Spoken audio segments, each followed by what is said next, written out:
अचिन्त्या व्यक्तरूपाय निर्गुणाय गुणात्मने समस्त जगदाधार मूर्तये ब्रह्मणे नमः। आज की कक्षा में आप सभी को स्वागत है। आज पिछले कक्षा में हम लोग लग्न साधन के बारे में समझ रहे थे और जो लग्न साधन में कुछ विशेष विचार है, क्या विशेषता है और जन्म कुंडली बनाने के लिए लग्न की जो भूमिका है उस विषय को आगे भी थोड़ा सा आज की कक्षा में भी समझेंगे, क्योंकि सबसे ज़्यादा जो मुख्य विषय होता है वो लग्न साधन होता है। बिना लग्न की जन्म कुंडली नहीं बनते हैं और लग्न कुंडली जन्म कुंडली बनाने के लिए हम लोगों को क्या चाहिए, लग्न साधन की जानकारी संपूर्ण रूप से होना चाहिए। आज लग्न साधन में जैसे कि पिछले कक्षा में हम लोग भुक्त प्रकार के लग्न साधन को साधन किए थे और भुक्त प्रकार के लग्न साधन में जो मध्यरात्रि के बाद शिशु का जन्म हो उस समय का इष्टकाल लेकर के हम लोग क्या किए थे, संपूर्ण लग्न साधन को साधन किए थे। उसमें लास्ट में अंत में हम लोगों को क्या प्राप्त हुआ था, अंशादि लग्न। अंशादि लग्न जो प्राप्त हुआ था पिछले कक्षा में, जो लोग नोट किए हैं उसमें देखिए, पिछले कक्षा के वीडियो भी देख लीजिए, उसमें है लास्ट में शेष जो है, शेष का मान कितना है, 84 और 11 39, उसको 30 में गुणा करके अशुद्ध राशि उदयमान में भाग देना था। और अशुद्ध राशि उदयमान जो है वो तुला राशि का था, क्योंकि वृश्चिक तक हमारा घटता गया और उसके बाद पीछे पीछे हम घटा रहे थे। तो गत राशि उदयमान को भुक्त प्रकार में हमेशा गत राशि उदयमान को घटाते हैं और गत राशि तुला राशि का उदयमान नहीं घटा, इसीलिए तुला क्या हो गया है, अशुद्ध हो गया है। और तुला का उदयमान जो है 321 है, 321 321 है। उसमें हम भाग दिए तो हमारे पास अंशादि लग्न प्राप्त हुआ था 7 52 कला 7वीं कला। उसके बाद सूत्र भुक्त राशि के जो प्रक्रिया होता है उसमें अशुद्ध राशि संख्या से इसको घटाना है। भोग्य प्रकार में जोड़ना था और भुक्त प्रकार में क्या, अशुद्ध राशि संख्या से हम लोगों को क्या करना है, अंशादि लग्न को घटा देना है। और यहाँ अंशादि अशुद्ध राशि संख्या कितना है ना, अशुद्ध राशि तुला है, जो माइनस नहीं हो रहा है वह अशुद्ध है। तुला का संख्या 7 राशि 0 अंश 0 कला 0 विकला, इससे हम लोगों को क्या घटाना है, अंशादि लग्न को घटाना है। शायद अंशादि लग्न को घटाएंगे तो हमको सायन लग्न प्राप्त होगा। शायद पिछले कक्षा में भी ये बात बताया था, लेकिन फिर से रिपीट कर रहा हूं। 7 अंश 52 कला और 7 विकला को हम क्या कह रहे थे, अंशादि लग्न को घटा रहे थे। घटाने के बाद हम लोगों को कितना प्राप्त हो गया है ना, 6 राशि 22 अंश 7 कला और 53 विकला है। उसमें से नेक्स्ट जो हमारे अयनांश होता है, अयनांश कितना था, अयनांश 24 अंश कितना है, अयनांश 24 अंश 11 कला 52 विकला, शायद 52 विकला है, इतना था अयनांश।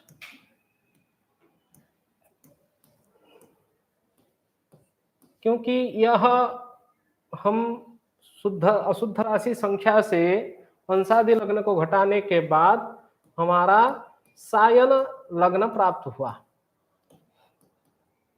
क्या प्राप्त हो गया है? सायन लग्न प्राप्त हो गया है। सायन लग्न प्राप्त होने के बाद हम क्या किए ना, उसमें से अयनांश को घटा दिए। अयनांश को घटाए तो हमको निरयण लग्न प्राप्त होगा, क्योंकि स्पष्ट सूर्य में अयनांश पहले शुरू में जोड़े थे और हम सायन लग्न से अयनांश को घटा देंगे तो हमारे पास क्या प्राप्त हो जाएगा? निरयण लग्न प्राप्त हो जाएगा। यह विषय है। देखिए रिकॉर्डिंग हो जाए। एक विकला और यहाँ 56 कला, 22 से 24 तो नहीं घटेगा, उधार लेंगे। और यहाँ अंश 27 अंश 5 राशि, यह स्पष्ट लग्न व शुद्ध लग्न हो जाएगा।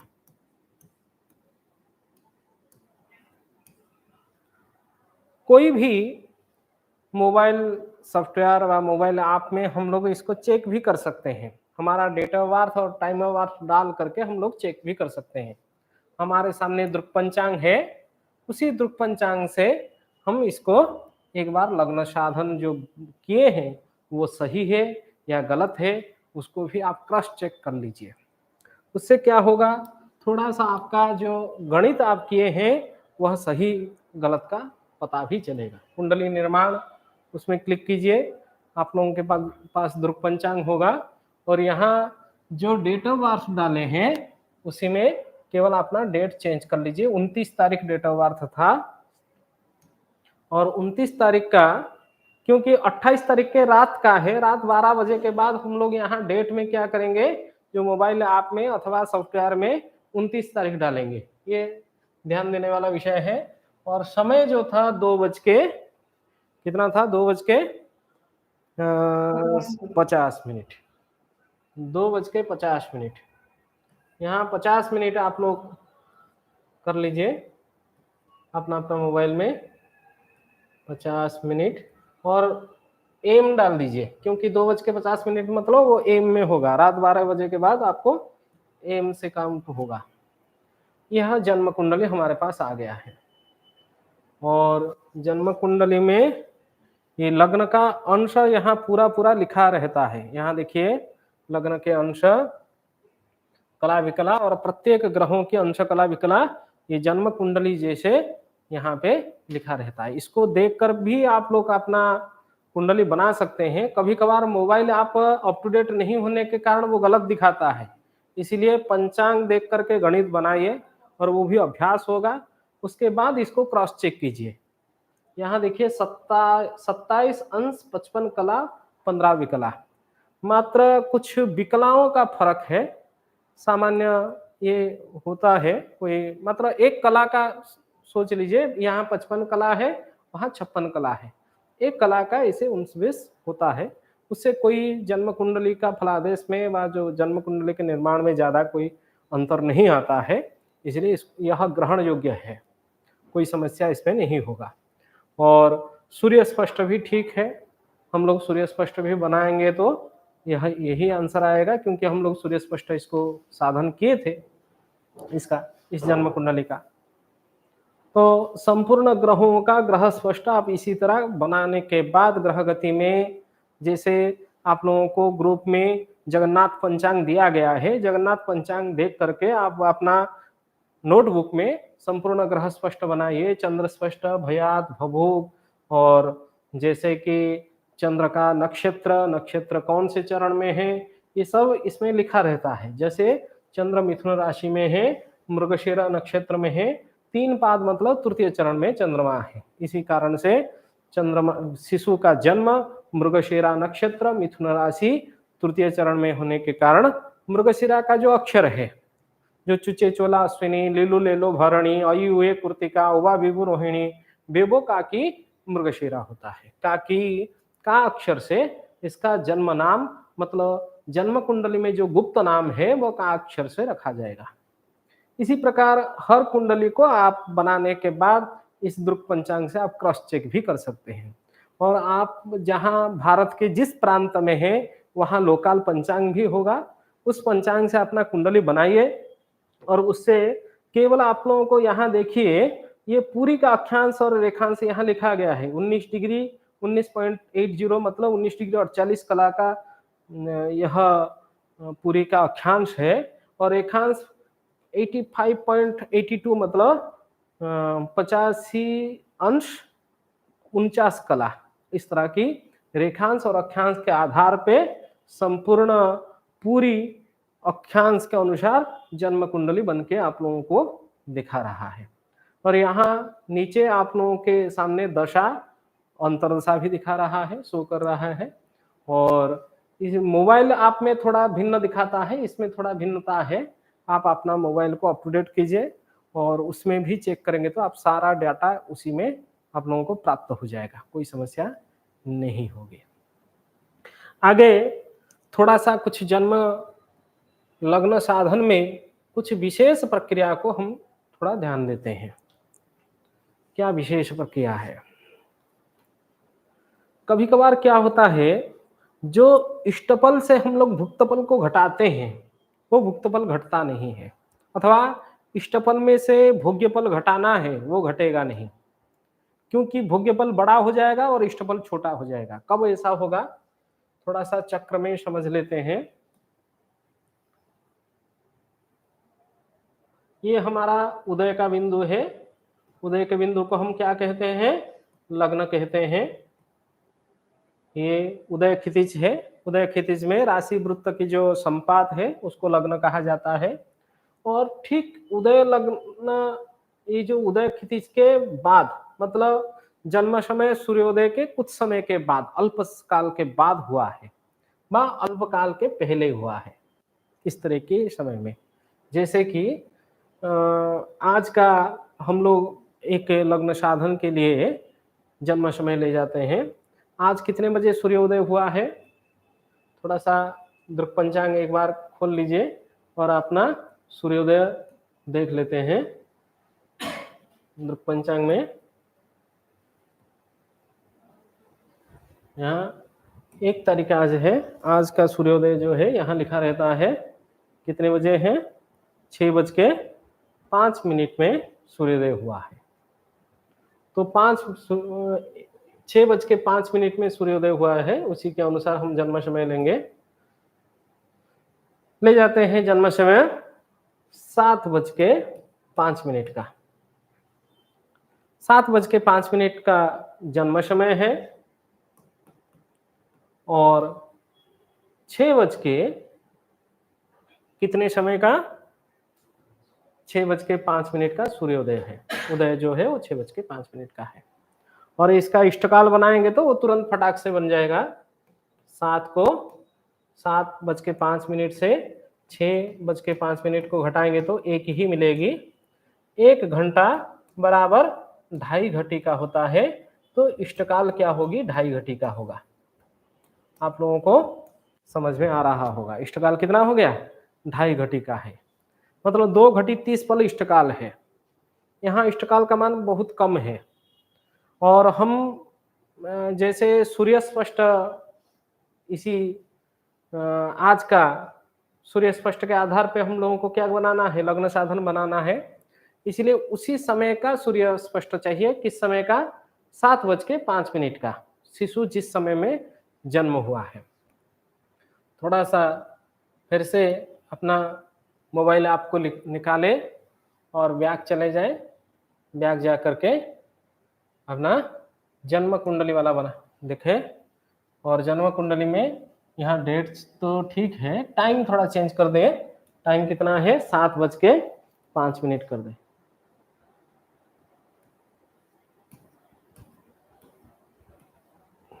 हम लोगों को सूर्य स्पष्ट चाहिए, लग्न साधन नहीं चाहिए। लग्न निकालेंगे तो कैसे निकालेंगे उस समय में? पंचांग में से तो देख करके बना सकते हैं। 7:05, ठीक है। और यहाँ सूर्य 14 अंश 22 कला 50वीं कला, इसको नोट कर लीजिए। 14 अंश 22 कला 50वीं कला, ये किस समय का सूर्य हो गया है? ना हमारे शिशु 7:05 जब जन्म हुआ उसी समय का सूर्य स्पष्ट हो गया है। 14 अंश 22 कला 50वीं कला।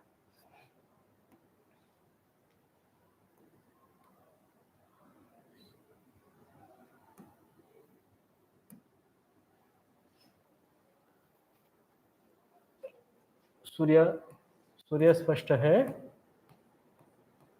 14 अंश 22 कला 50वीं कला।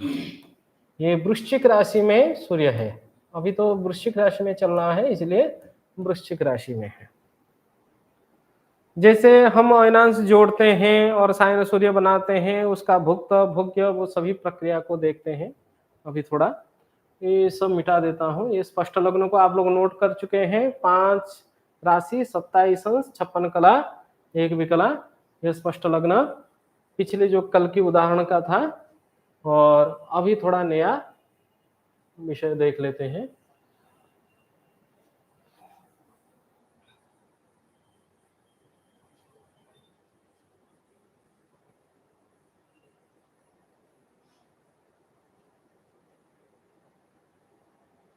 चलिए, अयनांश कितना है?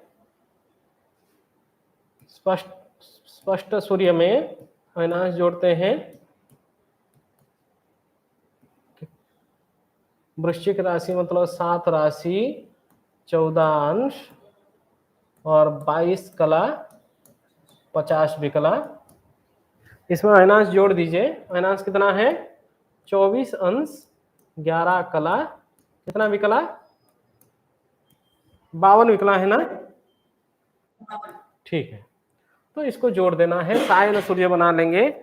और हमारा शिशु जन्म सूर्योदय के बाद में हुआ है, इसलिए भोग्य प्रकार से हम लोगों को क्या करना है? लग्न साधन बनाना है। तो अयनांश पहले जोड़ेंगे तो वो भुक्त बनेगा। 50 में 52 जोड़ेगा तो यहाँ 42 होगा। 60 में से अधिक हो जाएगा, इसलिए कला में ले आएंगे।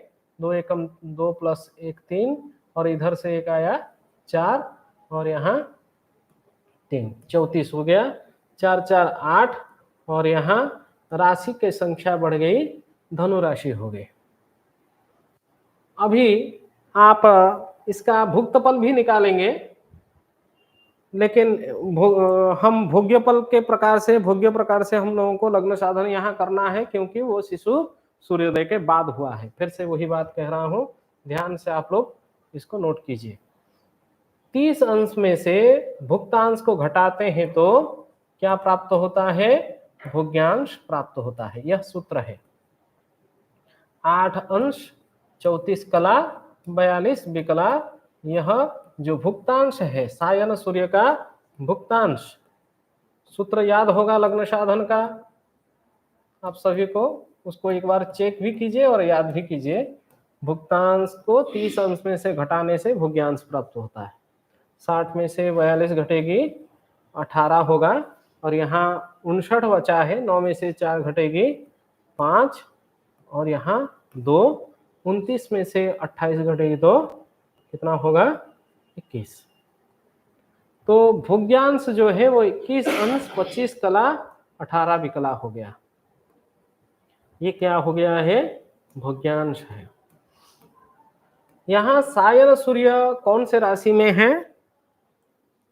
सायन सूर्य कौन से राशि में है? सायन सूर्य धनु राशि में है। हाँ, तो सायन सूर्य यहाँ धनु राशि में होने के कारण हम लोगों को राशि का उदयमान किसका लेना पड़ेगा? भोग्य फल निकालने के लिए धनु राशि का निकालना पड़ेगा। धनु राशि का उदयमान कितना है मैडम? बोल दीजिए, धनु राशि का उदयमान कितना है? राशि उदयमान पूरी में धनु राशि का कितना है? कोई किसी को पता है तो तुरंत बोल दीजिए। 337। तो 337 जो है वो धनु राशि का उदयमान है। धनु राशि के उदयमान में भोग्यांश को गुणा करके 30 में भाग देते हैं तो भोग्यफल निकलता है। यह तो सूत्र है। भोग्यांश जो है वो 21 अंश 25 कला 18 विकला, और इसको किस में भाग देना है? 30 में भाग देना है। यही है ना सूत्र, भोग्यांश गुणे राशि उदयमान बटे 30 बराबर भोग्यफल, यही सूत्र लिखे थे ना।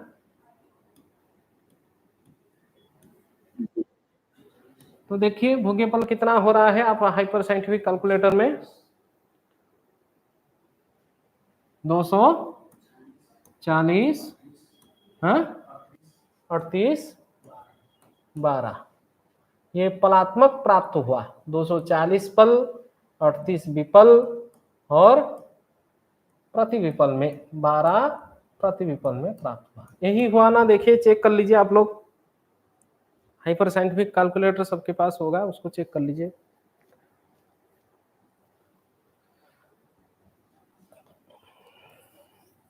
चलिए अभी आप ध्यान से देखें, उसके बाद नेक्स्ट जो सूत्र है वो क्या है? इष्टपल में से भुक्तपल को घटाना है, यही है ना। इष्टपल, शायद कोई अभ्यास नहीं कर रहे हैं इसलिए नहीं बोल रहे हैं। इष्टपल में से भोग्यपल को घटाना है। किसको घटाना है? यहाँ भोग्य प्रकार से कर रहे हैं तो इष्टपल में से भोग्यपल को घटाना है। इष्टपल का मान कितना हो जाएगा? अभी इष्टपल बना दीजिए, 2 घटी 30 पल है, 2 को आप घटी में पल में कन्वर्ट करेंगे तो एक घटी जो होता है वो 60 पल का होता है, 2 को 60 में गुणा करेंगे तो 120, और पल 30 है इसीलिए 30 इसमें जोड़ देंगे तो 150 पल हो जाएगा। तो इष्टपल कितना हुआ? 150 पल। भोग्यपल कितना है? 240, 38 और 12। अभी 150 में से इष्टपल में से भोग्यपल आपका नहीं घट रहा है, घट रहा है क्या? नहीं घट रहा है। तो यहाँ पे विशेष सूत्र लागू होता है, जब इष्टपल में से भोग्यपल बड़ा हो।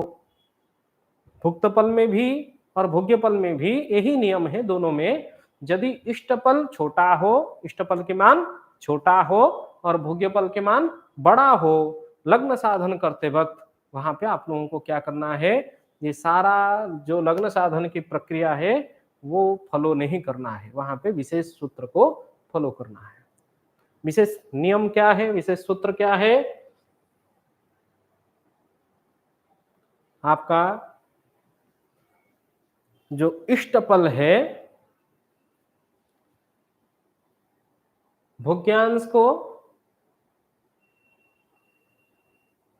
भोग्यांश गुणे, आप लोगों के पास भोग्यांश होगा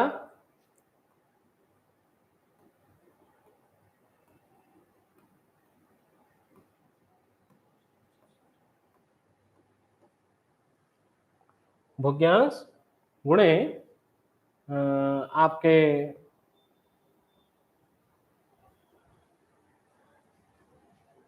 जो राशि का उदयमान है उससे गुणा करेंगे भोग्यांश को, और इष्टपल गुणे भोग्यांश बटे 30। सॉरी मैं गलत लिख रहा हूं, इसमें इष्टपल को भोग्यांश आपके इष्टपल इष्टकाल को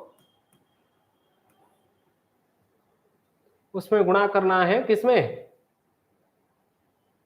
आपके राशि के उदयमान में,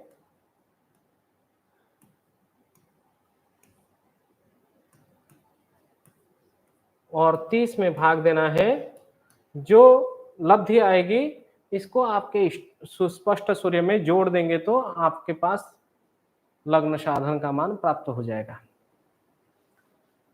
ठीक है, उस समय में डायरेक्ट 30 में गुणा करके राशि उदयमान में भाग देना है। गलत कह रहा हूं, गलत सूत्र है ये, थोड़ा सा ये 30 में गुणा करना है, गलत कह रहा था, 30 में गुणा करना है और भाग किस में देना है, ह्रस्व उदयमान में।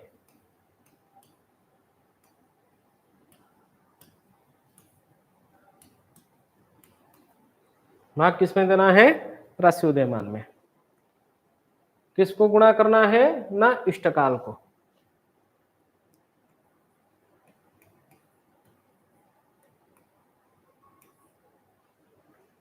इष्टकाल जितना होगा उसको गुणा कर लीजिए और 337 में भाग दे दीजिए, उससे आपको अंशादि मान जितना प्राप्त होगा उतना ही आप क्या कीजिए, आपके कितने अंश है तो 30 अंश, इतना अंश में कितना, हाँ।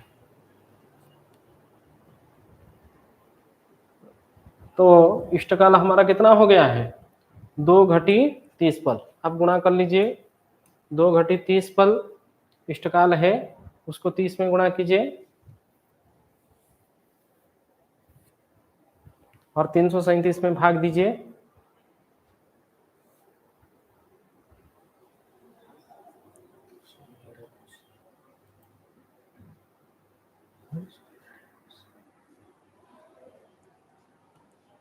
शून्य अंश 13 कला 21 विकला, ये हो गया। और इसको आपके स्पष्ट सूर्य में जोड़ दीजिए। थोड़ा सा मैं वो जो मोबाइल आप द्रुक पंचांग का निकाल दीजिए, वो कितना हुआ है लग्न देख लीजिए। वृश्चिक का 27 अंश 10 कला 48 विकला, वही होगा, ठीक है। शून्य अंश नहीं होगा,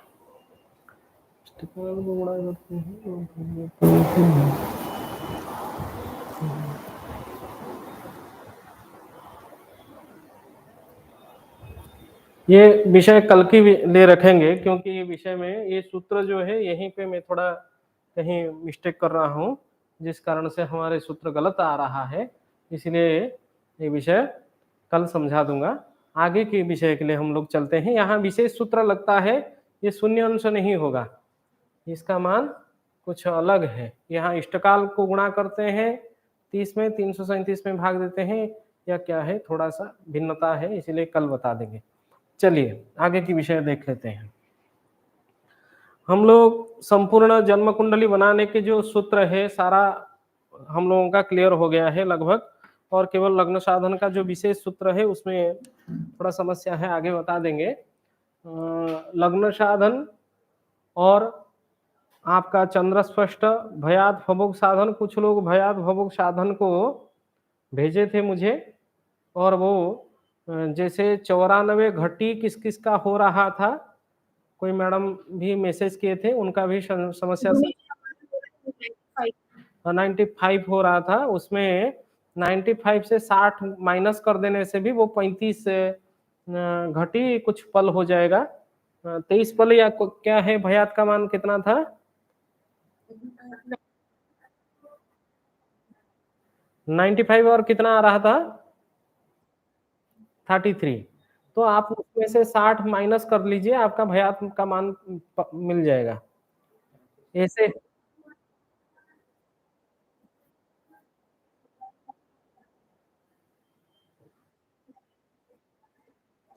नहीं नहीं नहीं नहीं 35 से 60 नहीं घटाना है, 95 जो रखे हैं, 95 33, उसमें से 60 घटा दीजिए। नहीं तो और एक सूत्र के जो नियम है वो भी वही 35 आ रहा है ना।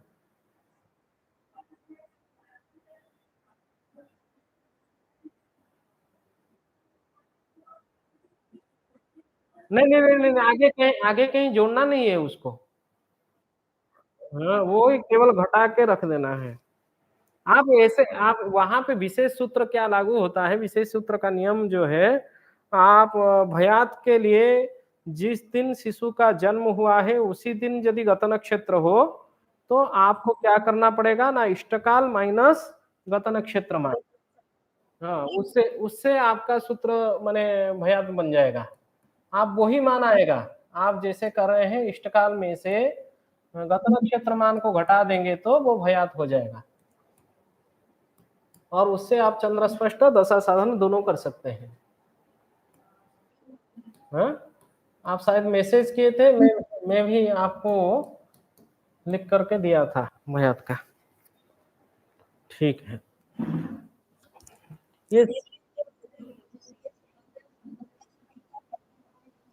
नहीं नहीं, वो विशेष लग्न साधन का सूत्र जो है वो थोड़ा सा मैं कहीं भूल रहा हूँ, इसलिए कल जा करके उसका क्लियर करूंगा। आज पुस्तक नहीं।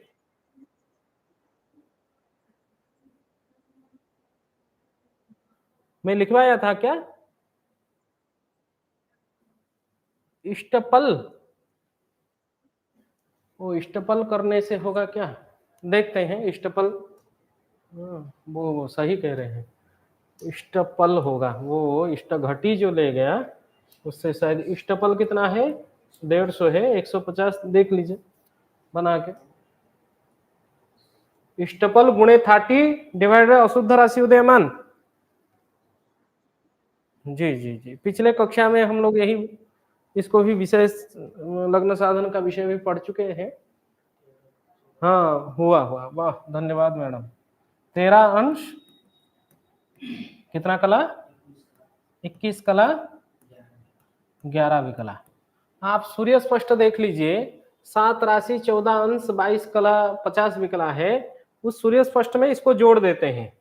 उसके बाद नेक्स्ट सूत्र जो है, सूर्य स्पष्ट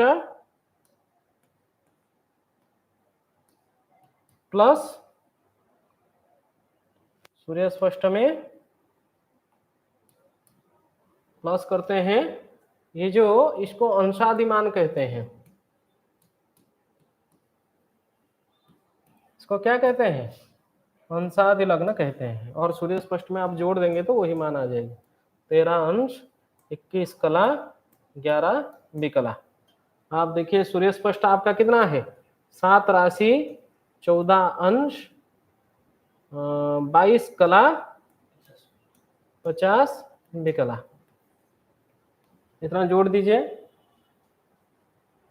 एक रह जाएगी, यहाँ 60 में से ज्यादा हो जाएगी, कला में आप एक ले जाइए, यहाँ 4 और 4 होगी तो 2 2 4, और यहाँ 27 अंश 7 राशि, 7 राशि मतलब वृश्चिक राशि, लग्न स्पष्ट जो होगा 7 राशि 27 अंश 44 कला और 1 विकला।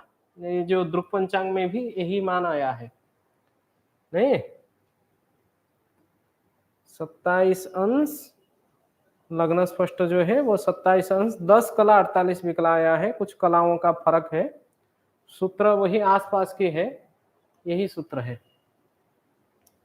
चलिए इसको भी अभ्यास आप लोग कर लीजिए, कहीं अलग कुछ सूत्र होगा तो मैं कल बता दूंगा, पुस्तक नहीं है मेरे पास अभी, आगे जाकर के देखेंगे। और हम लोगों का जो संपूर्ण जन्म कुंडली का विषय है वो प्राय लगभग कंप्लीट है। लग्न साधन भी हमारा हो गया है, चंद्र स्पष्ट भी हो गया है, भयात भवोग साधन, दशा साधन, अंतरदशा साधन, और क्या है, ग्रह स्पष्ट, इतना कंप्लीट हो गया है। आगे हम लोगों को क्या समझना है ना, दशम लग्न साधन। क्योंकि दशम लग्न साधन क्यों समझना है, जो जन्म कुंडली हम लोग बनाते हैं वो जन्म कुंडली स्थूल होता है, और जन्म कुंडली का सूक्ष्म फलादेश करने के लिए हम लोगों को भाव चलित कुंडली का जानकारी होना चाहिए। कभी क्या होता है, ग्रह लग्न कुंडली में बैठता है द्वितीय भाव में, लेकिन वो द्वितीय भाव का फल नहीं दे करके तृतीय भाव का फल देता है। वह कैसे हमको जानकारी होगा, क्यों कैसे, हम भाव और भाव का संधि साधन करेंगे तो चलित कुंडली बनाएंगे तो उससे हम लोगों को पता चलेगा ग्रह किस भाव का फल देगा, वो द्वितीय भाव का फल देगा या उसके आगे वाले भाव का फल देगा। उसके लिए लगभग मोबाइल सॉफ्टवेयर में भी आजकल भाव चलित कुंडली भी दिखा रहा है, उसको भी आप नोट कर सकते हैं। नहीं तो आप लोगों को क्या करना है ना, भाव साधन भी सीखना है, और भाव साधन सीखने के लिए सबसे जो मुख्य प्रारंभ विषय होता है वो दशम लग्न होता है। लग्न साधन हम लोग समझ लिए हैं, और लग्न साधन जब समझ लिए हैं, लग्न साधन में 6 राशि जोड़ेंगे तो हमारा क्या होगा, सप्तम लग्न होगा। सप्तम लग्न जब हो जाएगा, दशम लग्न साधन करने के लिए हम लोगों को कौन से लग्न चाहिए? क्यों जाम्योत्तर वृत्तीय लग्न चाहिए, क्योंकि क्षितिज वृत्तीय लग्न के विषय में हम लोग अभी समझ रहे थे। क्या है क्षितिज वृत्तीय लग्न? उदय लग्न था, उदय बिंदु, जिस बिंदु का उदय बिंदु से हम क्या कर रहे थे? लग्न साधन कर रहे थे, और हमारे ठीक सिर के ऊपर जो है भाग है वो मध्य होता है, उसको हम याम्योत्तर वृत्त उल्लंघन काल कहते हैं व मध्याह्न का काल कहते हैं। ये क्या हो गया? मध्याह्न का समय हो गया है। मध्याह्न काल की जो समय है इसको आप क्या कहेंगे? याम्योत्तर उल्लंघन काल है, याम्योत्तर उल्लंघन काल है। और इसी मध्याह्न व खमध्य में हमेशा कौन सा लग्न होता है? दशम लग्न होता है। जैसे हम लोग पिछले कक्षा में पढ़े थे, यदि कभी किसी का जन्म मध्याह्न काल में हो, उसके दशम भाव में आपको सूर्य बैठा हुआ निश्चित रूप में दिखाई देगा। इससे हमको क्या अर्थ होता है? माने मध्याह्ने दशम लग्नम, मध्याह्न काल में दशम लग्न होता है। किसी शिशु का जन्म यदि सूर्यास्त काल में हो तो उसके जन्म कुंडली में सप्तम भाव में आपको सूर्य निश्चित रूप में समझ में आएगा, दिखाई देगा। और किसी शिशु का मध्यरात्रि के समय में जन्म हो तो उसके चतुर्थ भाव में आपको सूर्य बैठा हुआ दिखाई देगा। इससे हम लोगों को अर्थ 12 लग्न का समझ में आ जा रहा है। जैसे 4 लग्न को समझे वैसे 12 भाव का 12 लग्न है। अभी वर्तमान जब दसम लग्न की बारी, दसम लग्न साधन करने के बात आ रहा है, दसम लग्न साधन करने के लिए हम लोगों को कौन से विषय को समझना पड़ेगा? एक तो वही सूर्य स्पष्ट हम लोगों को चाहिए ही चाहिए, और दूसरा अयनांश तो चाहिए, अयनांश साधन पहले से अयनांश का ज्ञान हम लोग कर चुके हैं और हर पंचांग में वार्षिक अयनांश लिखा रहता है। और तीसरा क्या है? लंकोदयमान। जैसे हम प्रत्येक स्थान का राशिउदयमान लेते हैं, दसम लग्न साधन करने के लिए, लग्न साधन के लिए प्रत्येक स्थान का अक्षांश के अनुसार हम लोगों को राशि उदयमान चाहिए, लेकिन लग्न दसम लग्न साधन करने के लिए हम लोगों को राशि उदयमान की आवश्यकता नहीं है। वहां क्या चाहिए? लंकोदयमान की प्रयोजन है। और लंका मतलब निरक्षक स्थिति, जहां अक्षांश शून्य है, उस स्थान का उदयमान स्थिर है। जैसे मेष राशि का 278 और वृष राशि का 299 और मिथुन राशि का 323। इस प्रकार उल्टा देंगे तो और बाकी 3 राशि का हो जाएगा। वो लंकोदयमान पहले से हम लोग जानते हैं। चौथा जो विषय है, चतुर्थ जो विषय हम लोगों को जानकारी चाहिए, नत। एक तो पूर्व नत और दूसरा पश्चिम नत, ये 2 विषय चाहिए। पूर्व नत और पश्चिम नत की जानकारी हम लोगों को होना चाहिए। क्या है पूर्व नत और पश्चिम नत? नत मतलब झुकना, जैसे नतमस्तक होते हैं, हम लोग झुक जाते हैं किसी के आगे, उसी प्रकार नत। नत मतलब जो समय झुका हुआ है। कहां से झुका हुआ है ना? हम जैसे अपना सिर ऊपर करके रखते हैं, खमध्य मतलब हमारे सिर के ऊपर वाला खमध्य, हम जैसे झुकते हैं, उसी तरह समय का झुकाव जो है वो कहां से है ना? हमारे मध्याह्न से, खमध्य से। खमध्य से मतलब दसम लग्न के जो बिंदु है, पॉइंट है, दसम लग्न हमारे सिर के ऊपर है, उसी सिर के ऊपर जो दसम लग्न के बिंदु से समय जितना झुका हुआ है वह क्या होगा? नत होगा।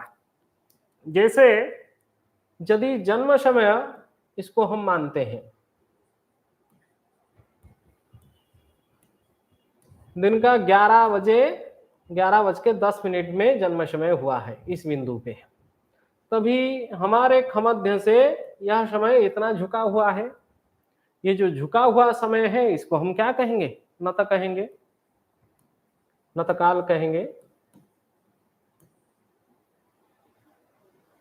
ए बिंदु इसको मानिए और जन्म समय को बी बिंदु मानिए। ए से लेकर के बी बिंदुओं का जो चापीय कलात्मक घटीपल का मान है उसको आप नत घटी कहेंगे।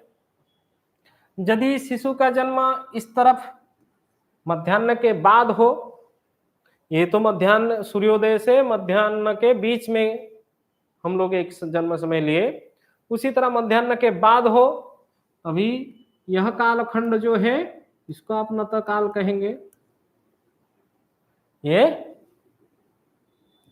जन्म समय सोच लेते हैं एक उदाहरण के तौर पे 2:20 का जन्म समय हो। यदि शिशु का जन्म, ये तो सूर्यास्त का बिंदु है, अस्तकाल खंड है, इसको हम लोग क्या मान रहे हैं, क्षितिज मान रहे हैं।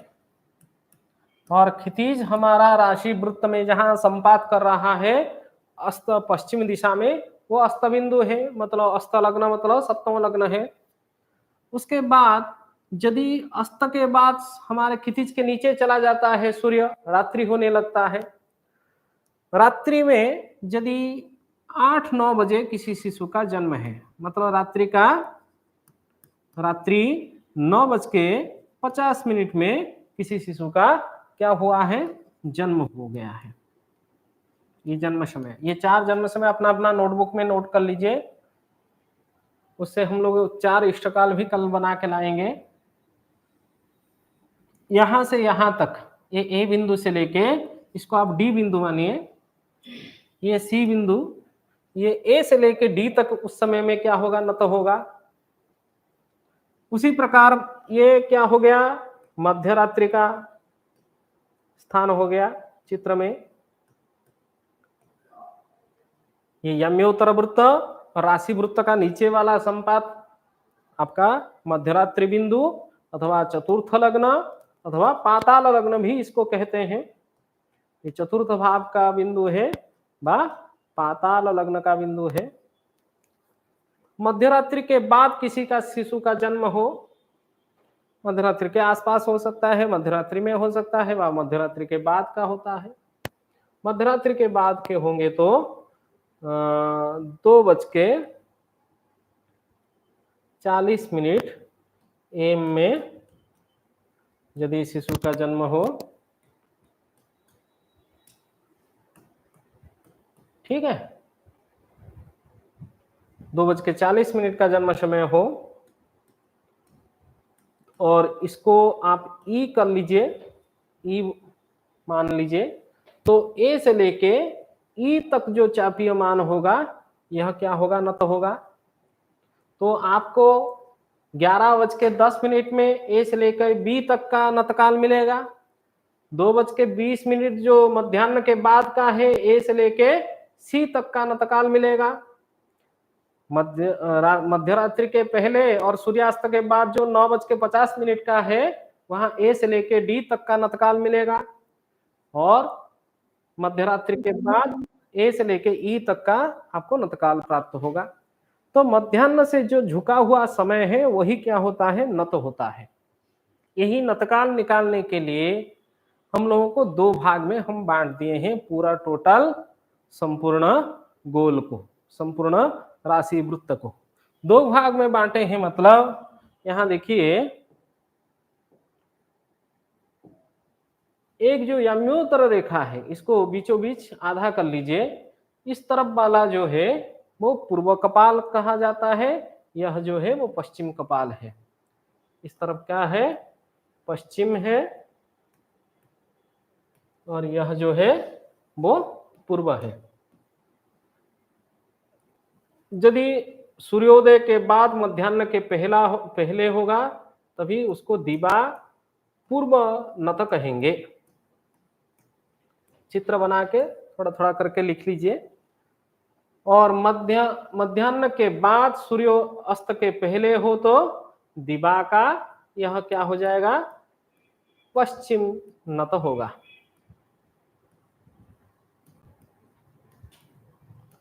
इसी प्रकार सूर्यास्त के बाद मध्यरात्रि के पहले होंगे तो आपको यहाँ रात्रि का पश्चिम नत प्राप्त होगा।